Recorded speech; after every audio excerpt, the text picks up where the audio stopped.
안녕하세요. 오늘은 재건축 구역 내에서 상가 분쟁에 관한 내용을 좀 살펴보도록 하겠습니다. 재건축 현장에서 추진위원회를 대리하다 보면은 상가 소유자 때문에 이거 재건축 시작도 어렵다 이런 얘기를 자주 듣고 있습니다.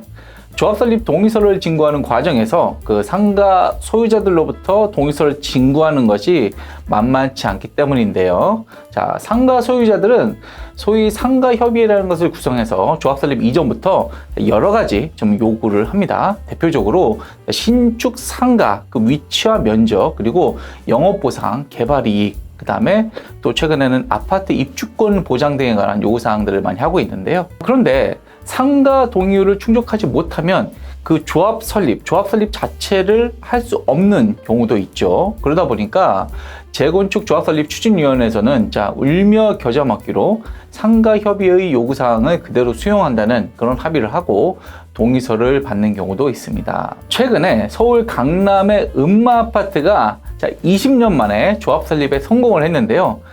여기 이 현장에서 가장 큰 분쟁 중에 하나가 그 상가 소유자들과의 분쟁이었죠. 그 상가 소유자들과 극적으로 합의를 하고 그리고 상가 동의율을 충족해서 조합 설립 인가를 받게 되었습니다. 물론 합의 자체가 성립이 되지 못하면 조합 설립 자체가 어렵게 될 수도 있죠. 이런 문제를 해결하기 위해서 도시정비법은 도시정비법 제67조의 특례 규정을 규정하고 있습니다.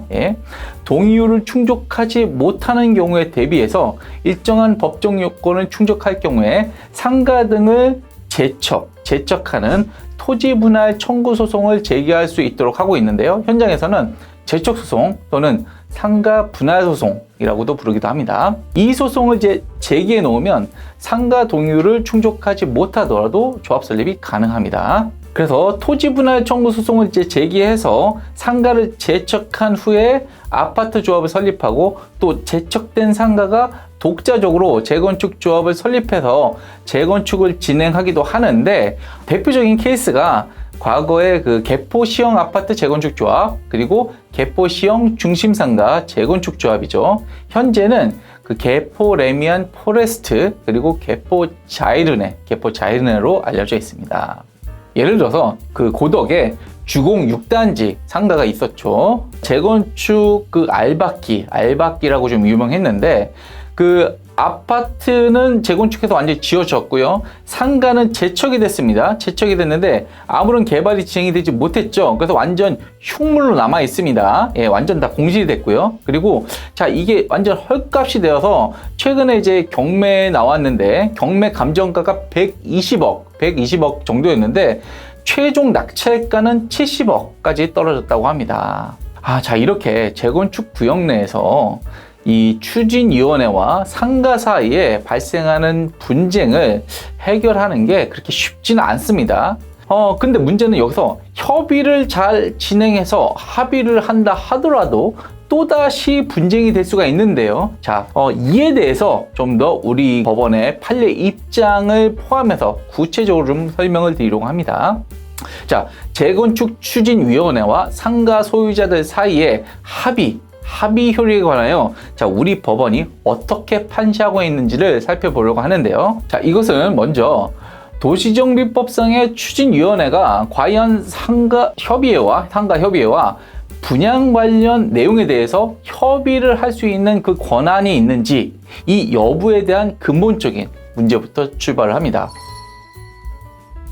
이와 관련해 추진위원회와 상가 소유자들 사이에 분양 내용에 관하여 체결한 합의서가 조합에 대해서 구속력이 없다는 취지로 판결한 사건이 있었는데요. 수원지방법원 그리고 서울고등법원 사건이었습니다. 이 사건에서 핵심적인 사실관계를 좀 설명을 드리자면, 추진위원회와 상가 소유자들 사이에 이런 합의를 했습니다.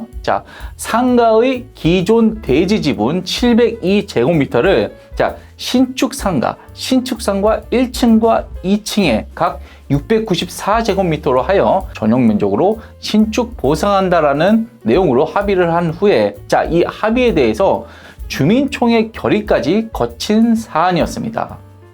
그런데 이 합의의 내용을 잘 살펴보면, 자, 상가 소유자들에 대해서 신축 상가 분양, 그리고 그 부담금에 관한 내용, 즉 관리처분 계획에 관한 내용이 주를 이루고 있었습니다. 자, 참고로 최근에 다른 구역의 상가 소유자들의 경우에는 요즘에 상가보다 더 인기 있는 게 바로 아파트잖아요. 자, 아파트 입주권을 보장해달라는 요구도 많이들 하고 있습니다.